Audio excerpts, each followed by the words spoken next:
trovo al Parco regionale del Delta del Po, oltre 30.000 ettari di vero habitat naturale.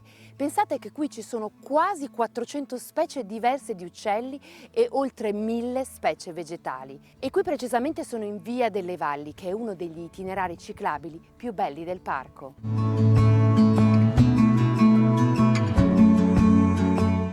Il percorso da Via delle Valli prosegue fino a qui, all'attracco di Albarella, dove si può prendere questo traghetto per andare dall'altra parte del fiume a Porto Levante.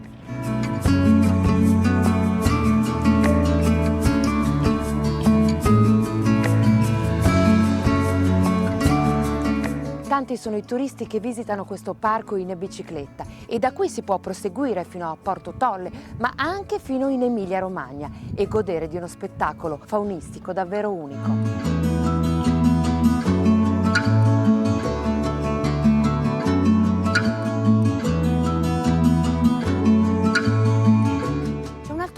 Molto importante e magico del parco ed è il giardino botanico. Pensate che qui sono rappresentati tutti gli ambienti del parco, dai boschi alle lagune, agli stagni d'acqua dolce, alle barene fino al mare.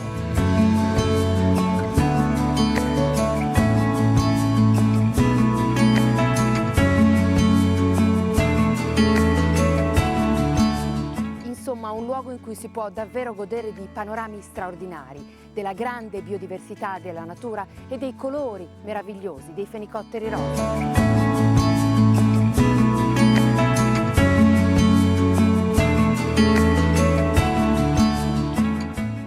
Questa imbarcazione si chiama Goletta, un tempo era usata da Legambiente per il monitoraggio delle coste italiane. Ora è di proprietà del parco e qui si svolgono laboratori didattici con le scuole e monitoraggio ambientale con le università.